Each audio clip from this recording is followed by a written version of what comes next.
بسم اللہ الرحمن الرحیم۔ آج ہم بات کریں گے، اسپورٹس کی بات ہے، کھیل کی بات ہے۔ ایک بہت بڑی شخصیت ہیں دور حاضر کی، جنہوں نے اسپورٹس میں خاص طور پر ہمارے ملک میں بڑا نام پیدا کیا اور دنیا میں ان کی آواز گونجی تھی، یعنی کھیل کی رفتار گونجی۔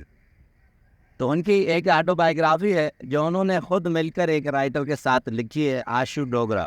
آشو ڈوگرا انڈین رائٹر ہیں، کالمسٹ ہیں، آٹو بایوگرافر ہیں، ہسٹورین ہیں۔ ان کی ایک اور کتاب بھی ہے، دا ہوپ ہے، دا پاور آف ہوپ، بہت موٹیویشنل کتاب ہے۔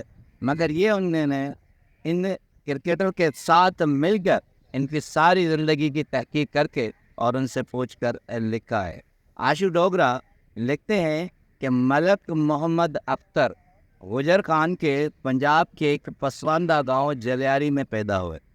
چونکہ تھوڑے بہت پڑھے لکھے تھے تو انگریزوں کے دور میں انہیں ملازمت مل گئی، ریلوے میں افسر بن گئے۔ تو آہستہ آہستہ انہوں نے اپنی شفٹم جلیاری چھوٹے سے پسماندہ گاؤں سے راولپنڈی میں کر دی اور وہیں مقیم ہو گئے اور اپنی زندگی کا سفر کا آغاز کر دیا۔ اور اللہ تعالیٰ نے انہیں 4 بیٹے عطا کیے، مگر المیہ یہ تھا کہ 3 بیٹوں کو ایک ایسی بیماری تھی جس سے ہڈیوں کی بیماری کہا جاتا ہے، اور جسے میڈیکل میں جوائنٹس سینسٹیو کہا جاتا ہے، یعنی ہڈیوں کا بھربھرا پن ہوتا ہے جو عمر کے ساتھ بڑھتے بڑھتے بہت تکلیف دہ ہوتا ہے۔ سینسٹیو جوائنٹس کی یہ بیماری 3 بیٹوں کو لاحق ہو گئی۔ مگر اس کے بعد حیران کن بات ہے کہ ان بیٹوں نے ایسے فیلڈز کا انتخاب کیا جہاں سارا استعمال ہڈیوں کا ہوتا ہے۔ سب سے بڑے بیٹے تھے شاہد اختر نے سب سے پہلے کرکٹ جوائن کی، اور انہوں نے فٹ بال گراؤنڈ میں ایک چھوٹی سی ٹیم بنائی اور کرکٹ کھیلنے لگا۔ مگر آہستہ آہستہ گائیڈ نہ ہونے کی وجہ سے اور اپنی زندگی میں بہت سے کرائسس آنے کے باوجود وہ اس کو برقرار نہیں رکھ سکے اور شاید اس فیلڈ سے نکل گئے۔ اس کے بعد دوسرا بیٹا تھا طاہر خان نے بھی کرکٹ جوائن کی، کھیلا، مگر آگے نہیں چل سکا اور انہوں نے پھر ملازمت اختیار کر لی۔ اس کے بعد تیسرا بیٹا تھا عبید اختر نے جیسے ہی جوائن کی، تھوڑا بہت آگے کھیلا، مگر اپنے باڈی کے اسٹامنے کو برقرار نہیں رکھ سکا، اپریسیشن نہیں ملی اور وہ آگے چل کر نہیں چل سکا۔ پڑھائی میں اچھا تھا، اس لیے انہوں نے بھی نوکری کر لی اور آگے چل سکا۔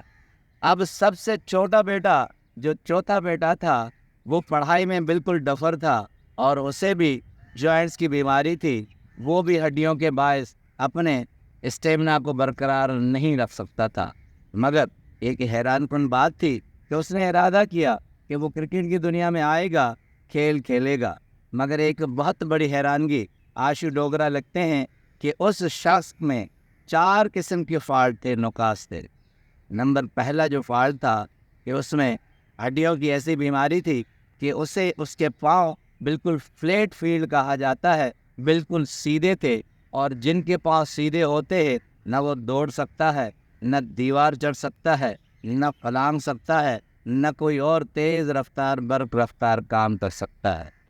دوسری جو اس میں خامی تھی، وہ خامی کیا تھی؟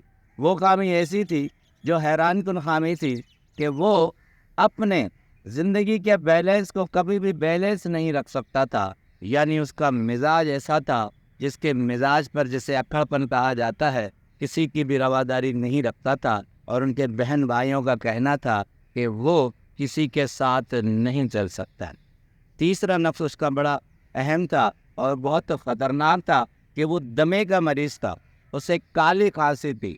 اس کالی کھانسی کے بنا پر وہ زیادہ دیر تک چل نہیں سکتا تھا، اور حیرت یہ ہے کہ ڈوگرا لکھتے ہیں کہ جب ان کی ماں انہیں ہاسپٹل لے جاتی تھی تو ان کے نانا کہتے تھے، جتنے پیسے تم اس کے علاج پر خرچ کر رہی ہو وہ بچا کر رکھو، اس کے جنازے میں کام آئیں گے، یہ بچہ بچ نہیں سکتا۔